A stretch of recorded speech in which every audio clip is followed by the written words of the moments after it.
Vivo তাদের x সিরিজের ফোনগুলোতে বরাবরই দেখতে পাই আমরা ক্যামেরার দিকে বেশ ফোকাস করে।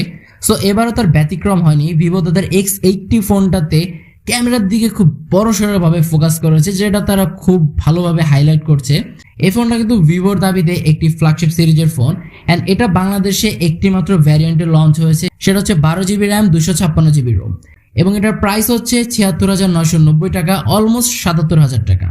এই ফোনটার ক্যামেরা দিয়ে ভিভো দাবি করছে বেশ জোস লেভেলের সিনেম্যাটিক ভিডিও করা যাবে, এই অলমোস্ট ভিডিও কেন্দ্রিক একটি ফোন। বাট এই সব কিছুর বাইরেও এই ফোনটার বেশ কিছু ল্যাকিংস রয়েছে, যেটা নিয়ে আজকের ভিডিওতে আমরা কথা বলবো, অ্যান্ড এই ফোনটার ফুল ডিটেলস নিয়ে আলোচনা করব। তো পুরো ভিডিও জন্য মাইন থাকছে আপনাদের সাথে। আপনারা দেখছেন tech talk with Mine. Video শুরু হওয়ার আগে যারা এখন আমাদের চ্যানেলটি সাবস্ক্রাইব করেনি তারা এখনই সাবস্ক্রাইব করে পাশে থাকা বেল আইকনটি প্রেস করে দিন। অ্যাট ফার্স্ট যদি লুকস অ্যান্ড বিল্ড কোয়ালিটি নিয়ে কথা বলি, এই ফোনটার লুকসের ভিতরে প্রিভিয়াস জেনারেশনের কিছুটা ছাপ দেখা যায়, স্পেশালি ক্যামেরা মডেলটার দিকে তাকালে। অ্যান্ড এর রেয়ার প্যানেলের দিকে তাকালে কিন্তু এর ক্যামেরা হাউজিংটা আপনাদের নজরে পড়বে, কারণ এটা বেশ বড় সড়ো। এই ফোনটা দেখলে কিন্তু বেশ প্রিমিয়াম একটা ফিল হবে, অর্থাৎ দূর থেকে দেখে যে কেউ বলে দেবে আপনার কাছে খুব দামি একটা ফোন রয়েছে। অবশ্যই এটা একটা ভালো দিক। অ্যান্ড এই ফোনটা হাতে নিলেও বেশ প্রিমিয়াম একটা ফিল পেয়ে যাবেন। এর রেয়ারে কিন্তু ফ্রস্টেড ফিনিশ রয়েছে, যার ফলে কিন্তু হাতের ছাপ কিংবা স্ক্র্যাচ পড়ার সম্ভাবনা খুবই কম থাকছে। এর থিকনেস করা হয়েছে 8.3 মিলিমিটার এবং এর ওয়েট হচ্ছে 103 গ্রাম। সো মোটামুটি এই বাজেট হিসেবে আমার কাছে লুকস অ্যান্ড বিল্ড কোয়ালিটিটা অসাম লেগেছে। রাইট সাইডে পেয়ে যাবেন পাওয়ার বাটন এবং ভলিউম কি রকার। ওপরে থাকছে সেকেন্ডারি নয়েজ ক্যান্সেলেশন মাইক। নিচে আসলে পেয়ে যাবেন USB Type-C charging port, primary noise cancellation mic, speaker grill এবং সিম কার্ড স্লট, যেখানে আপনারা মাত্র দুটো সিম ইউজ করতে পারবেন। সো এখানে কিন্তু আমরা 3.5 মিলিমিটার হেডফোন যে একটা মিসিং দেখছি, যেটা প্রায় সব ফ্ল্যাগশিপ ফোনে দেওয়া হয় না। তো এটার মূল আকর্ষণ যেহেতু এর ক্যামেরা সেকশনে, তো তা নিয়ে প্রথমে কথা বলা যাক। এর ক্যামেরাতে রয়েছে ট্রিপল ক্যামেরা সেটআপ, যার মেইন ক্যামেরা হিসেবে থাকছে 50 মেগাপিক্সেলের একটি মেইন শুটার, যেটাতে ওয়াইএস এর সাপোর্ট থাকছে, 12 মেগাপিক্সেলের একটি আলট্রাওয়াইড ক্যামেরা এবং 2 মেগাপিক্সেলের একটি টেলিফোটো জুম রেস, যেটা 2x অপটিক্যাল জুম। এর ক্যামেরা পারফরমেন্স নিয়ে বলার আগে বলে নিই, এখানে কিন্তু ভিভো ক্যামেরার জন্য একটা আলাদা সেন্সর ইউজ করেছে, সেটা হচ্ছে ভিভো V1+। গতবার আমরা দেখেছিলাম ভিভো তাদের V1 যে চিপসেটটা রয়েছে ক্যামেরার জন্য সেটা ইউজ করেছিল, এবার কিন্তু তারা আরেকটু আপগ্রেড করেছে, যেটা অবশ্যই একটা পজিটিভ দিক। অ্যান্ড এই সেন্সরের কাজ হচ্ছে ক্যামেরার যেই সকল হার্ডওয়্যার সেকশন রয়েছে সেগুলোকে আরো ভালো অপটিমাইজ করা, প্লাস হচ্ছে এর ক্যামেরাটাকে শার্পনেস, ডিটেলস এবং এজ ডিটেকশন সবকিছু বেশ ভালোভাবে ধরে রাখাই হচ্ছে এর সেন্সরটার কাজ। এছাড়াও এখানে কিন্তু জাইজের সাথে ভিভো কলাব করে তাদের ক্যামেরা সেকশনটাকে আরো ভালো করেছে। সো আমরা বেশ ফ্ল্যারের দেখা কম পাবো এবং ক্যামেরা সেকশনটাকে আরো জোস করেছে। তো ডিরেক্ট ক্যামেরা পারফরমেন্স নিয়ে বলতে হলে এই রেয়ার ক্যামেরা পারফরমেন্স খুবই জোস। মেইনলি এজ ডিটেকশন, ডিটেলস এবং শার্পনেস খুবই ভালোভাবে ধরে রাখতে পারে। ইনফ্যাক্ট আপনারা যদি নাইট মোড অন করে রাত্রেবেলা ছবি তোলেন সেক্ষেত্রেও কিন্তু বেশ ভালো ধরনের ছবি পেয়ে যাবেন, কারণ হচ্ছে নাইট মোডের ব্রাইটনেসটা আরেকটু বাড়িয়ে দেওয়া হয়, সেক্ষেত্রে ছবিগুলো দেখতে কিন্তু খুবই প্রিমিয়াম লাগে। এছাড়াও এর যে পোর্ট্রেট মোড রয়েছে, যেটা হচ্ছে এই ফোনের সব থেকে বিশেষত্ব, তুললে অনেক সময় কিন্তু DSLR এর একটা ফিল পাওয়া যায়। আপনাদের কাছে অবশ্যই এই বিষয়টা ভালো লাগবে।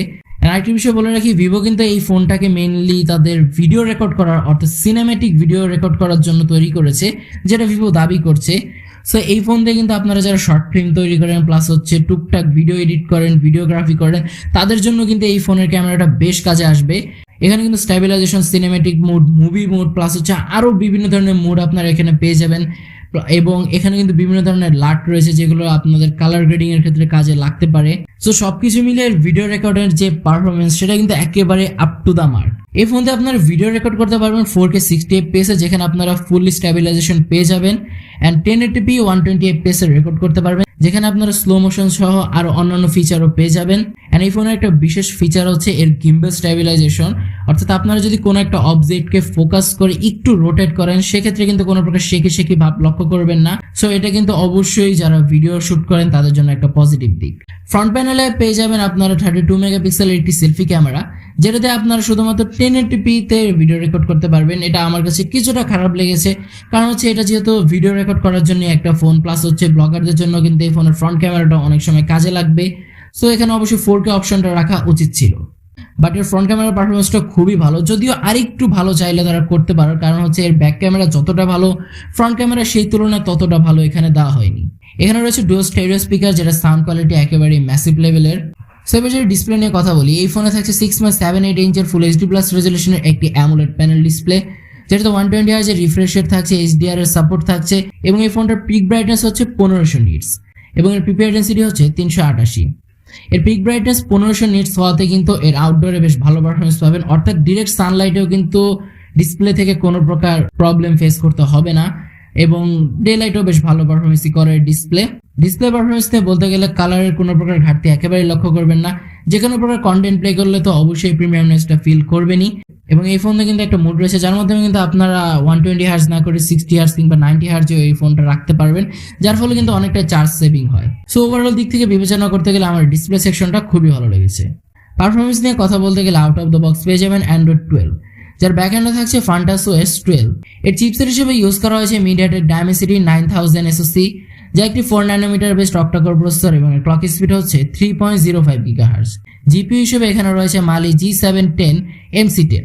এটা কিন্তু খুবই ফ্ল্যাগশিপ লেভেলের একটি চিপসেট মিডিয়াটেকের, এবং এই চিপসেটটা সম্পর্কে যদি একটু বিস্তারিত বলি, day to day tasking plus হচ্ছে হেভি টাস্ক সবকিছু মিলিয়ে এর পারফরমেন্সটা একেবারে আপ টু দ্য মার্ক ছিল।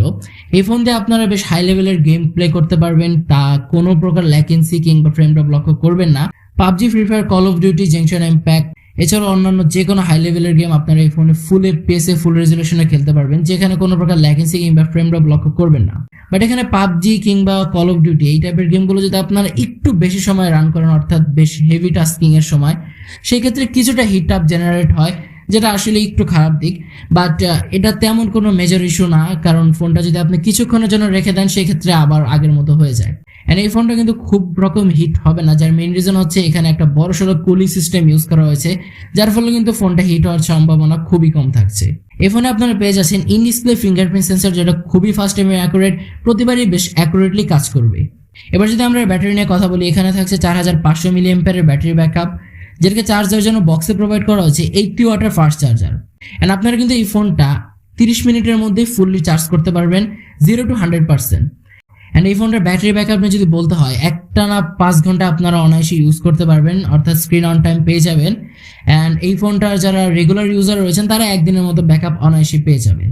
এটার কিন্তু একটা প্রো ভার্সনও রয়েছে, যেখানে ডিসপ্লে পারফরমেন্স প্লাস হচ্ছে ব্যাটারিতে কিছুটা ইমপ্রুভমেন্ট রয়েছে, বাট বাংলাদেশে শুধুমাত্র এর X80 অর্থাৎ এই ভ্যারিয়েন্টে বাংলাদেশে অ্যাভেলেবল রয়েছে, এর প্রো ভ্যারিয়েন্টটা সম্ভবত বাংলাদেশে আসবে না। তো ওভারঅল এই ফোনটা নিয়ে বলতে গেলে আমার কাছে পার্সোনালি এই ফোনটার ক্যামেরা সেকশনটা খুবই ভালো লেগেছে।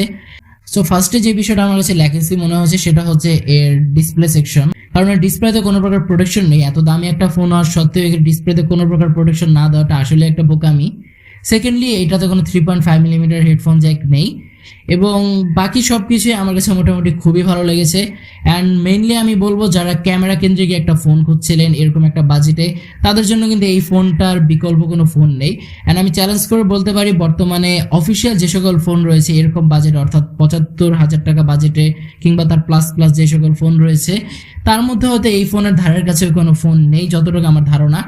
অ্যান্ড আপনারা যারা ভিডিও রেকর্ড করতে চান তারা কিন্তু অবশ্যই এই ফোনটা দেখতে পারেন, অনেক ভালো একটা পারফরমেন্স দিবে। অ্যান্ড আজকের ভিডিওটি ছিল এই পর্যন্ত। ভিডিওটি ভালো লাগলে অবশ্যই ভিডিওতে একটি লাইক করে দিবেন, এবং ভিডিও সম্পর্কিত যে কোনো প্রশ্ন কমেন্টে জানাতে ভুলবেন না।